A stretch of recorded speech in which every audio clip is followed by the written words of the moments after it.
Vamos a leer una tesina que tiene como título Manejo de la medicación intraconducto en tratamientos de necropulpectomía y biopulpectomía.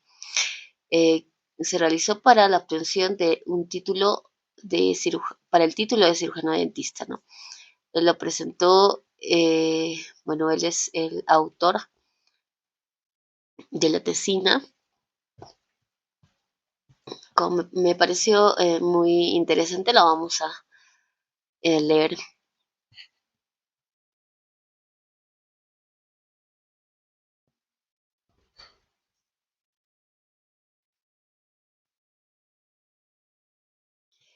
Objetivo: 1. Establecer la importancia de la medicación intraconducto en la terapia de conductos.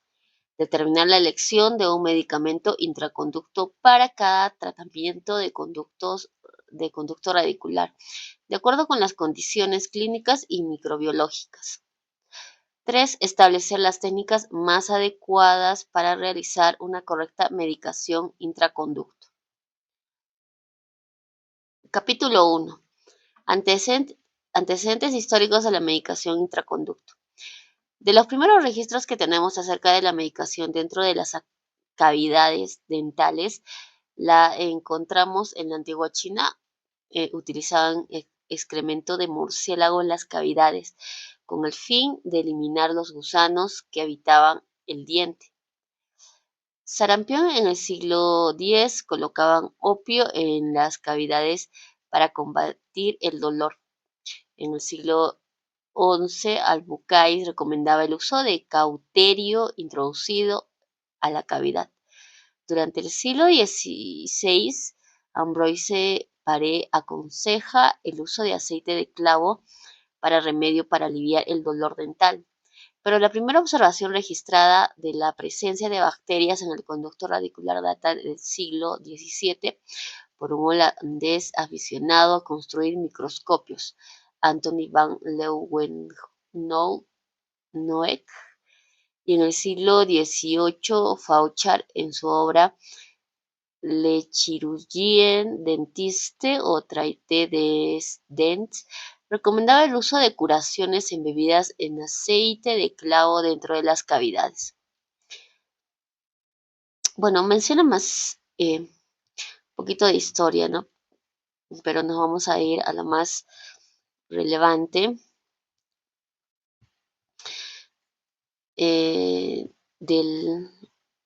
sobre todo del marco teórico. Capítulo 2. Medicación intraconducto. Definición. La medicación intraconducto se caracteriza por la colocación de un fármaco en el interior del sistema de conductos entre consultas, con el objetivo de promover la desinfección y eliminación de microorganismos en el interior del conducto radicular. Existe la posibilidad de que entre sesiones proliferen microorganismos resistentes a todos los protocolos de limpieza posibles. La selección del fármaco debe tomar en consideración que los antisépticos capaces de controlar la infección pueden ocasionar también irritación o destrucción de los tejidos vivos periapicales. Por lo tanto, se deben tomar medidas preventivas al momento de utilizarlos. La base principal para lograr un tratamiento exitoso consiste en la eliminación correcta del tejido pulpar, así como la irrigación y la elección correcta de un medicamento intraconducto. Ventajas. Chung y Pitford han enumerado algunas posibles ventajas de la medicación temporal en el tratamiento de dientes con conductos infectados. 1. Eliminación de bacterias que pueden persistir en los conductos tras su preparación. 2. Neutralización de los residuos tóxicos y antigénicos remanentes. 3. Reducción de la inflamación de los tejidos periapicales. 4. Disminución de los exudados persistentes en la zona apical.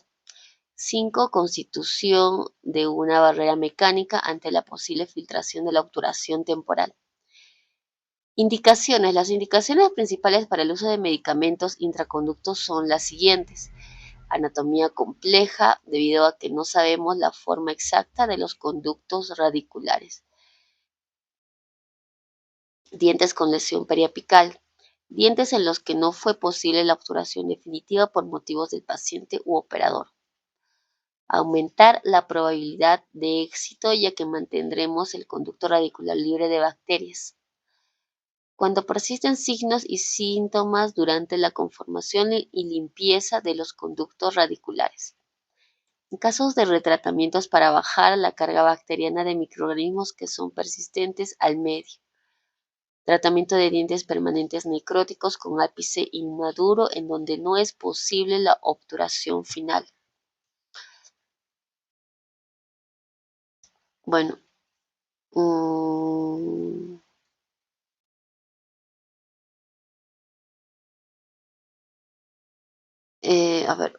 técnica de colocación. Nos vamos a ir a técnica de colocación. Para su colocación se debe conformar el conducto radicular además de permanecer seco. Posteriormente se determina una punta de papel que ajuste, la cual se humedece del medicamento. Esto permitirá que por capilaridad el medicamento se distribuya dentro de los túbulos dentinarios. Se recomienda dejar el medicamento de 1 a 15 días para que sea útil.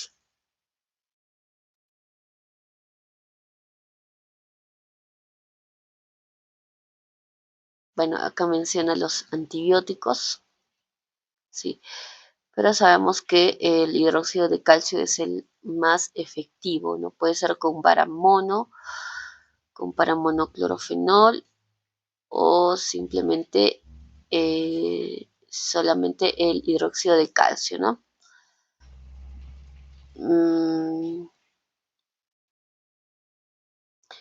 Bueno, lo que quiero resaltar es sobre todo, a ver, más que de hablar de los tipos de medicamentos, es hablar sobre en qué casos, ¿no? En qué casos se usa la medicación.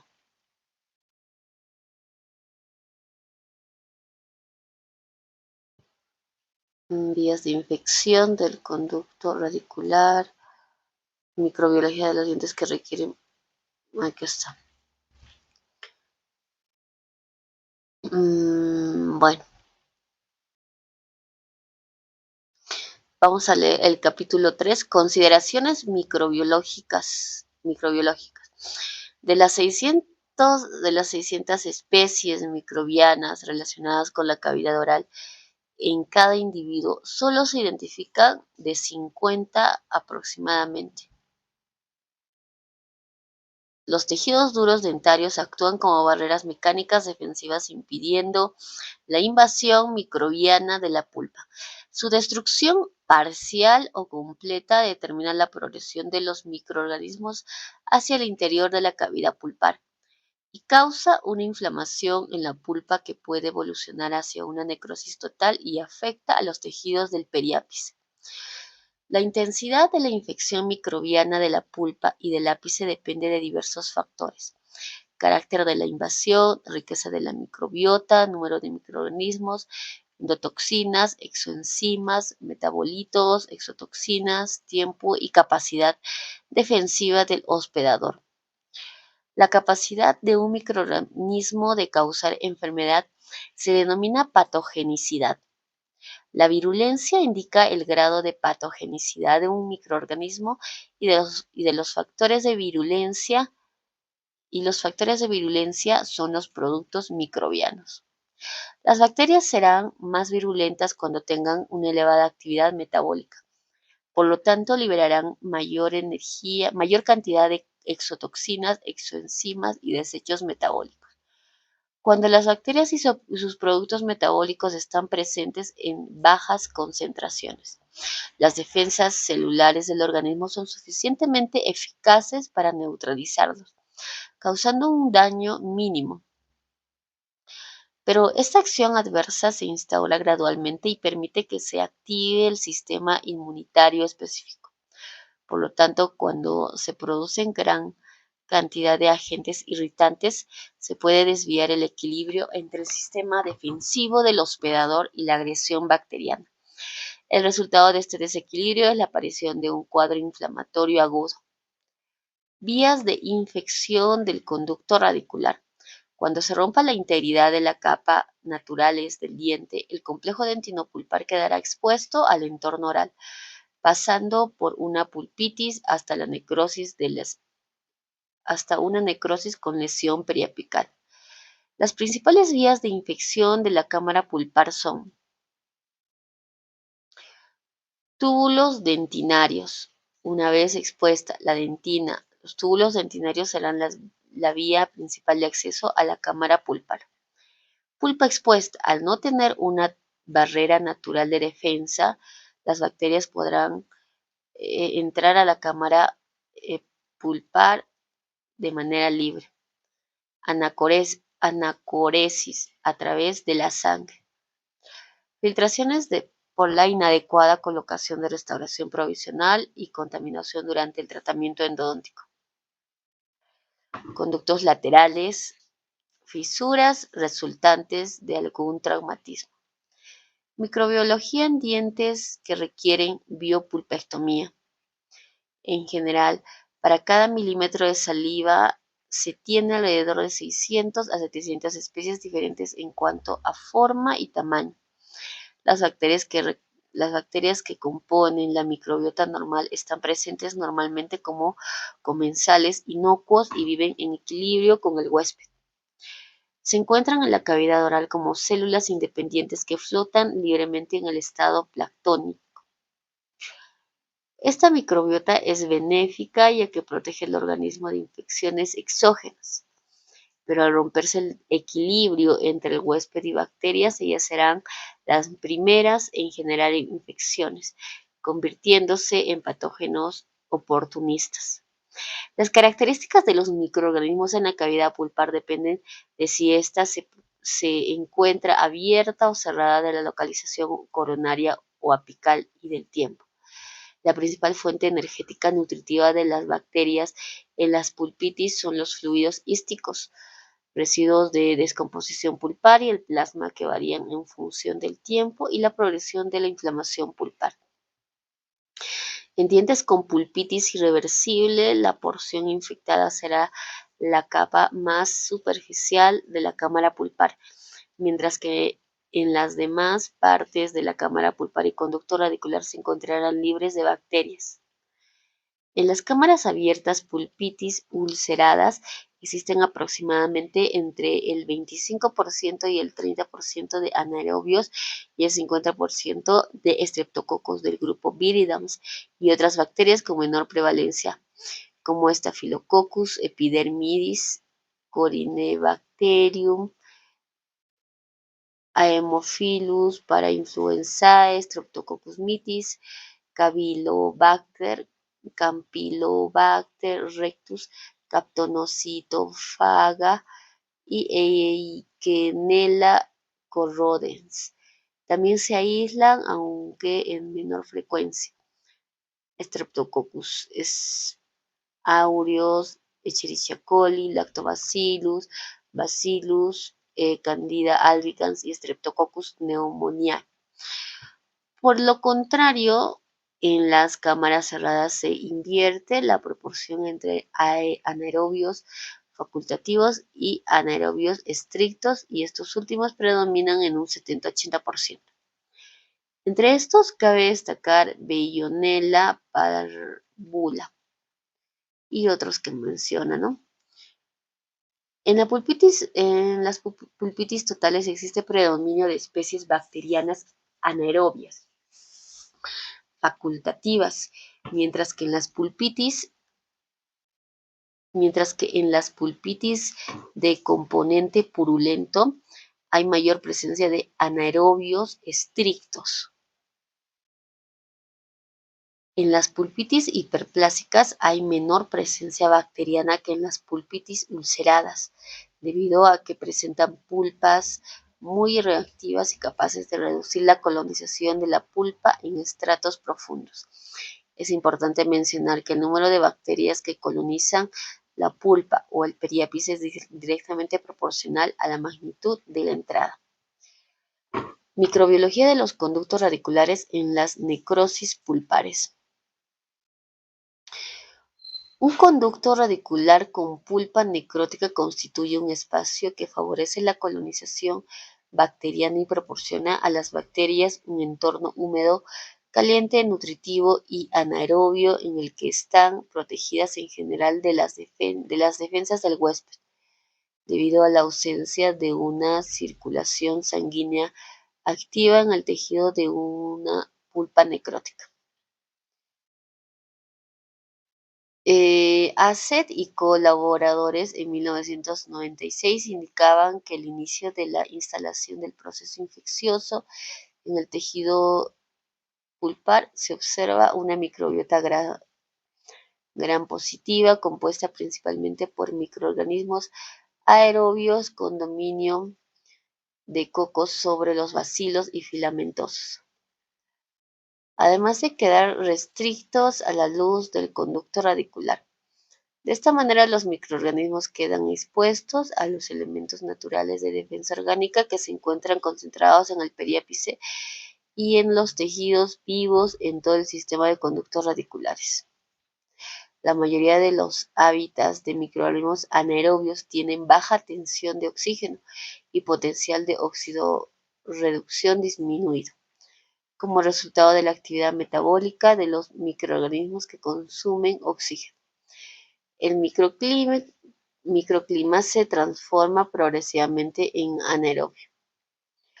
La mayor parte de las necrosis pulpares obedecen a infecciones polimicrobianas y mixtas, que incluyen aerobios estrictos, anaerobios facultativos y microaerofílicos, como microorganismos concomitantes. Estos últimos y los aerobios estrictos disminuyen la tensión de oxígeno y el potencial de oxidorreducción en los tejidos. De este modo, proporcionan las condiciones favorables para que se desarrollen las bacterias estrictamente anaerobias. En dientes con amplias comunicaciones entre la cavidad oral y el conducto radicular suelen presentarse entre el 60% y el 70% de las bacterias estrictamente anaerobias, mientras que en los dientes cerrados se alcanza resultados cercanos al 95%. Microbiología de dientes necróticos con lesión periapical. Asset y colaboradores identificaron que con el paso del tiempo la microbiota tiene cambios debido a la caída de tensión de oxígeno en el interior de los conductos radiculares y el cambio de relaciones nutricionales. Observaremos un proceso de selección natural llevando a un predominio de microorganismos anaerobios. Silva y colaboradores 2002 indicaban que los organismos gram negativos generan productos y subproductos tóxicos a los tejidos periapicales, los cuales contienen una endotoxina en su pared celular, la cual, al ser liberada durante la multiplicación o muerte bacteriana, ejerce cambios biológicos que causaban una reacción inflamatoria y reabsorción ósea en la región periapical. Esta endotoxina de bacterias vivas o muertas desencadena la liberación de mediadores químicos inflamatorios, bioactivos y citocinas, tales como factor necrosis tumoral, interleucina 1, interleucina 6, la 8, interferón alfa, prostaglandinas, además de activar el factor 7 de la cascada de coagulación. La infección endodóntica se desarrolla en los conductos radiculares en ausencia de las respuestas del huésped, como consecuencia de la necrosis pulpar, como secuela de caries, traumatismos, afección periodontal. En dientes con lesión periapical crónica se evidencia la presencia de nichos microbianos en las crateras cementarias apicales y en los tejidos periapicales, consideradas inaccesibles para los instrumentos. En el 2002, Leonardo y colaboradores, mediante microscopio electrónico de barrido, verificaron la presencia de biofilm en la superficie externa del ápice radicular en dientes con necrosis pulpar y lesión periapical, encontrando que estaba constituida por formas bacterianas filamentosas, cocos y bastocillos, aunque también podemos encontrar diversos microorganismos como son hongos, arqueas y virus, pero las bacterias son las principales implicadas en la patogenia de la periodontitis apical. Riccucci y Siquiera demostraron la alta prevalencia de biopelículas bacterianas asociadas a periodontitis apical primaria y posttratamiento. Los biofilms están presentes en el tercio apical en un 77% de la periodontitis apical, en el 80% de las infecciones periapicales primarias y en el 70% de los conductos tratados. Estos biofilms tienen una gran relevancia clínica ya que proporcionar a las bacterias entornos protectores contra el estrés, las respuestas inmunitarias, antibacteriano, agentes y antibióticos.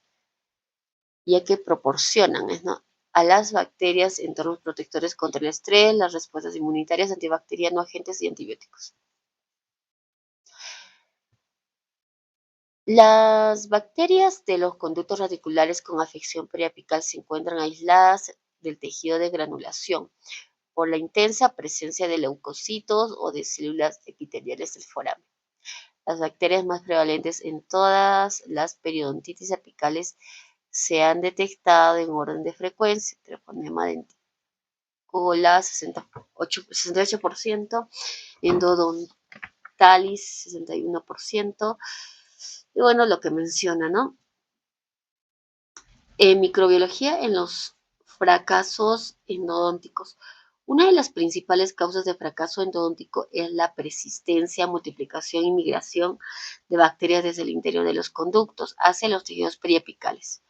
La incompleta desinfección químico-mecánica de los conductos mantiene una capa residual infectada que potencia la capacidad de los microorganismos en progresar hacia el interior de los túbulos dentinarios intrarradiculares, actuando como reservorio de microorganismos. Bueno, y acá esto es lo que más quiero resaltar.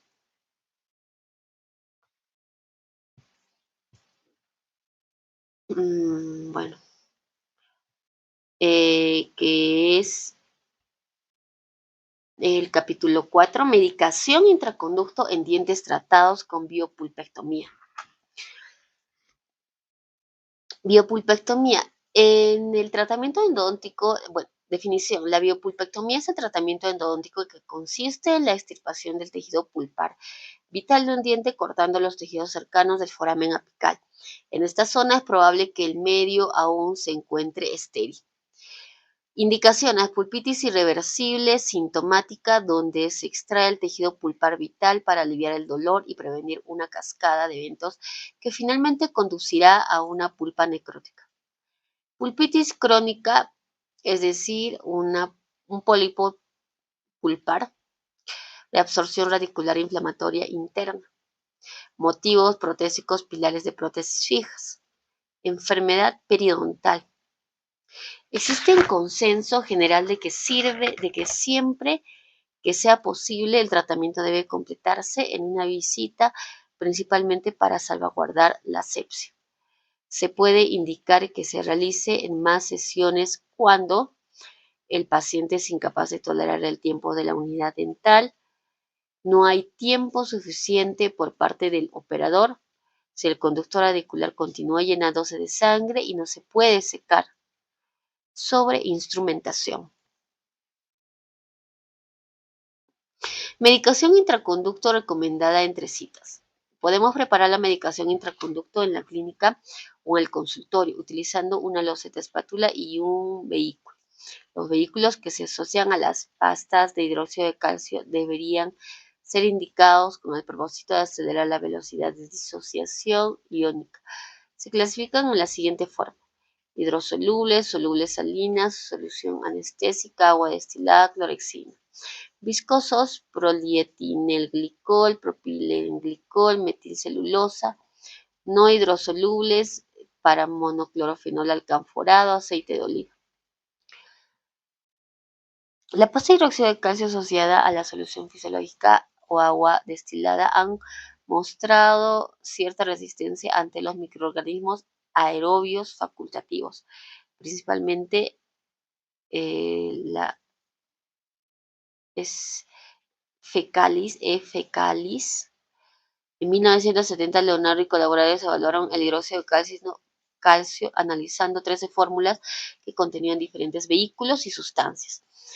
El medicamento que obtuvo mejores resultados actualmente comercializado con el nombre de Calen, SS White, esta fórmula contiene polietilenglicol 400 como vehículo. Se considera viscoso, su alto peso molecular hace difícil su dispersión y mantiene el hidróxido de calcio por más tiempo en el área deseada, con acción de mineralización. El tiempo máximo de permanencia es de 60 días, máximo de 60 días, o sea, 2 meses. Bueno, para 1903, Leonardo y colaboradores evaluaron la biocompatibilidad del hidróxido de calcio con el polietilenglicol 400 en tratamientos de perros con ápices inmaduros y vitalidad pulpar. Evaluaron vehículos acuosos, viscosos, observándose que la pasta Calacept y la pasta Calen, la formación de puentes de tejidos mineralizados, ausencia de proceso inflamatorio y tamaño normal del espacio del ligamento periodontal. Bueno, presenta varias pastas Calen, ¿no? Ya, pero vamos a terminar la lista de acá. Nelson Filho, en 1999, analizaron y compararon ambas pastas, Calacept a base de vehículo acuoso y Calen a base de vehículo viscoso, teniendo como resultado que la pasta Calacept produjo mayor agresión tisular a pesar de haber permanecido poco tiempo y la reparación de los tejidos se estableció en mayor tiempo, aunque a los 15 días la reparación ya era total. Además de estas pastas comerciales antes mencionadas, encontramos otras como son Bestdent, hidróxido de calcio. Bueno, son varias presentaciones y acá las muestro. Metapaste, Ultracal. De esta me hablaron también. Esta usaba en la universidad. No, este es el calcio, este no es. Este sí. Bueno, etapas de la técnica. Coloque la jeringa endodóntica que tiene un émbolo de atornillar, una hoja desechable, 27G larga con un tope de goma y precurvar de ser necesario. Lubricar la luz de la aguja con la glicerina. Esto permitirá el libre paso de la pasta de hidróxido de calcio. Sé cambiar el cartucho de glicerina por el de la pasta de hidróxido de calcio. Después de atornillar el émbolo metálico en el cuerpo de la jeringa en la posición vertical, gírelo en sentido horario hasta encontrar la relativa resistencia. Limpiar la punta de la aguja con la pasta estéril. F, girar el émbolo en sentido horario. G, verter el hidróxido de calcio dentro de los conductos radiculares con movimientos de vaivén. Para llevar el hidróxido de calcio al interior del conducto también se pueden utilizar portaamalgamas, condensadores verticales, compactadores, Maxpaden, léntulo, limas, jeringas. Y acá muestra, ¿no? El compactador Maxpaden. Bueno, ese es el compactador. No, claro, es el Maxpaden, ¿no? Bueno. Y acá, bueno, acá dice, acá habla sobre la medicación con el léntulo. Formas de medicar, ¿no? Capítulo 5. Medicación intraconducto en dientes con necrosis pulpar. La necrosis pulpar significa la muerte de la pulpa con el cese de los procesos metabólicos en ese órgano, con la consecuente pérdida de una estructura, así como de sus defensas naturales. El tejido pulpar en descomposición y desintegración va a permitir el libre acceso de microorganismos al conducto radicular, los cuales encontrarán condiciones para su multiplicación, proliferación y propagación. Necropulpectomía, definición, tratamiento endodóntico que consiste en la conformación y limpieza de dientes con necrosis pulpar.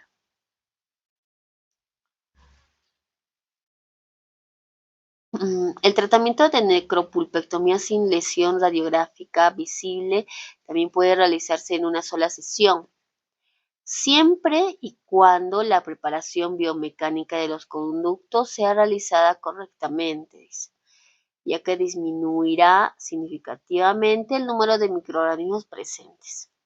El tratamiento deberá realizarse en 2 o más sesiones cuando exista sintomatología. La técnica del operador no permite finalizar el tratamiento en la misma sesión. El paciente no tolere tiempo de trabajo en la unidad.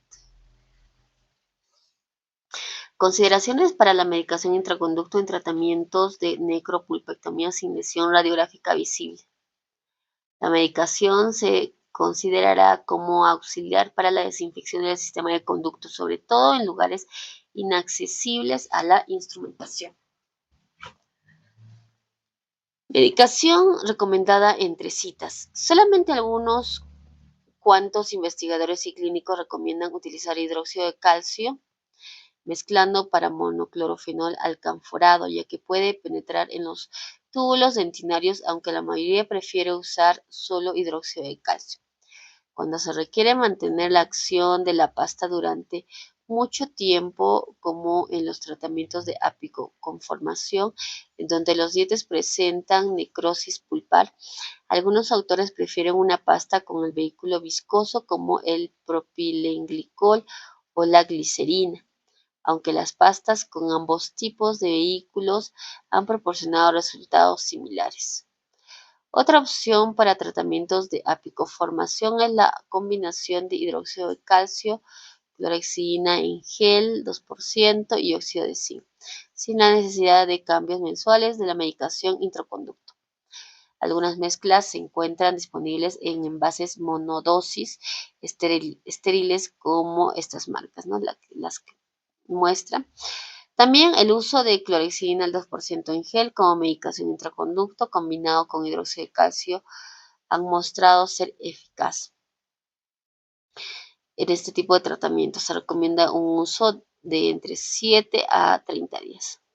Consideraciones para la medicación intraconducto en tratamientos de necropulpectomía con lesión radiográfica visible. Estudios de dientes portadores de lesión periapical evidencian la presencia de nichos microbianos en las cráteras cementarias apicales y en los tejidos periapicales, consideradas áreas inaccesibles a los instrumentos. En el 2002, Leonardo y colaboradores evaluaron con microscopía electrónica de barrido la presencia de biopelícula bacteriana en la superficie externa del ápice radicular en dientes humanos portadores de necrosis pulpar y lesión periapical. El uso de medicamentos intraconducto nos ayudará con la reparación de los tejidos periapicales, ya que eliminaremos los microorganismos y restos de tejido necrótico, lo que crearía un ambiente en condiciones propicias para la reparación. Nelson Filho y Leonardo demostraron en sus estudios que se debe colocar medicación intraconducto de 2 a 3 semanas con un vehículo viscoso utilizando propilenglicol para conseguir un efecto terapéutico, ya que el medicamento actuará sobre las bacterias que se encuentran en la región apical y sus endotoxinas. Medicación intraconducto recomendada entre citas. En el estudio realizado, en el cual se compararon 4 vehículos, propilenglicol, polietilenglicol 400, glicerol y suero fisiológico a diferentes tiempos, 24, 7, 15 y 30 días. El que mostró mejor comportamiento al combinarse con el hidróxido de calcio fue el propilenglicol, presentando una liberación mayor de iones de calcio de 500 ppm a los 7 días, seguido por el polietilenglicol con una liberación de 280 ppm, en tanto en el suero fisiológico presentó 270 ppm. Finalmente el glicerol solo liberó 17.6 ppm. Con respecto al valor del pH, se mantuvo en un rango de 12 a 7 a 12.78 durante los 4 periodos del análisis. En un estudio realizado por Cruz y colaboradores se analizó la penetración del propilenglicol en la dentina comparándola con el agua destilada y se demostró que el primero se distribuyó más rápida y efectivamente que el agua destilada, indicando que tiene gran uso clínico como vehículo cuando se busca la distribución del medicamento intraconducto. Además de presentar propiedad higroscópica que permite la absorción del agua, resultando en una liberación sostenida del medicamento por periodos prolongados. Desde 1964, Kaiser, con la finalidad de aumentar el poder bactericida del hidróxido de calcio, propuso asociarlo con el paramonoclorofenol alcanforado para inducir la formación de barrera de tejido mineralizado. Posteriormente, Frank lo utilizó en dientes con necrosis pulpar y lesión periapical con la finalidad de controlar la infección y estimular a la vaina de Herwig a reasumir su función formadora. En 1985, Bristol comprobaron en dientes humanos con necrosis pulpar y lesión periapical que la asociación de hidróxido de calcio y agua destilada tuvo más efecto antimicrobiano que el paramonoclorofenol alcanforado. En el caso de la infección primaria, la flora bacteriana consiste en anaerobios. En tales casos, la medicación tópica con hidróxido de calcio por lo menos 7 días han demostrado eliminar las bacterias eficazmente dentro del conducto radicular. Por tal motivo es recomendado para el tratamiento de las periodontitis apicales. Sin embargo, en casos de retratamientos de flora, intraconducto es diferente y los anaerobios facultativos son predominantes. El hidróxido de calcio solo demostró ser ineficaz para destruir esas bacterias. Otras soluciones de irrigación y medicación mostraron ser más efectivas para actuar sobre esa microbiota in vivo, lo que sugirió que el polvo de hidróxido de calcio podría ser mezclado con soluciones de irrigación, gluconato de cloroxina, hipoclorito de sodio, para obtener así un espectro bacteriano más amplio y un efecto prolongado. Es importante mencionar que no se puede utilizar ambos irrigantes durante el mismo tratamiento. En tratamientos en los que se mantendrá por varias semanas el hidróxido de calcio como medicación intraconducto, se recomienda hacer un cambio al día 15. Especialmente en aquellos casos en los que la medicación se encuentre en íntimo contacto con los fluidos tisulares, como en el caso de exudado persistente. Esta interacción puede provocar la dispersión de la pasta de o la alteración de su pH. De esta forma disminuirá su eficacia.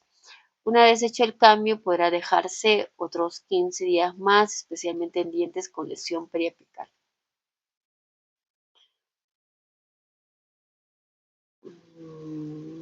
Guau, es mucho. Y termino ya.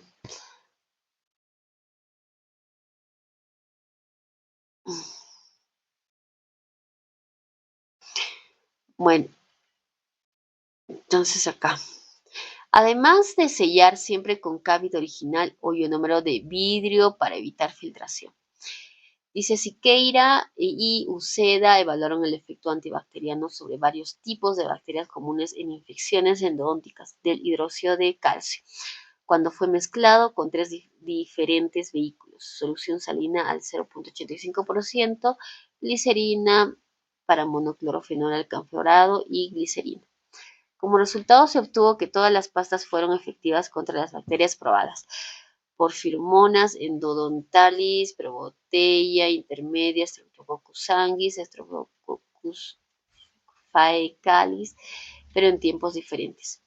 El medicamento de elección en dientes con periodontitis apicales es una pasta de hidróxido de calcio durante un tiempo mínimo de una semana y en vehículo acuoso, para facilitar su eliminación del interior del conducto y no perjudicar el sellado de obturación. Aunque esta medicación es efectiva sobre la mayoría de las especies bacterianas presentes en los conductos de dientes con periodontitis, puede existir resistencias bacterianas a un pH tan elevado, especialmente en aquellos dientes que han recibido un tratamiento previo. En estos casos es mejor añadir a la pasta acuosa de hidróxido cálcico una cantidad moderada de paramonoclorofenol alcanforado. Ravelo en 2003 evaluó in vivo la penetrabilidad de las pastas a base de hidróxido de calcio, Vitapes, Calacept, Calen y Calen asociada a clorexidina al 1%, en conductos radiculares de dientes deciduos y permanentes, así como el pH y la liberación de iones de calcio de estas pastas, siendo la pasta Calen asociada a la clorexidina al 1% la que presentó las mejores propiedades. En el 2004, de Rossi y colaboradores evaluaron la mezcla de hidróxido de calcio asociado a la clorexidina al 1%, obteniendo como resultado que redujo la lesión periapical y hubo un mejor reparo histopatológico de las lesiones periapicales en comparación de los dientes obturados en una sola sesión.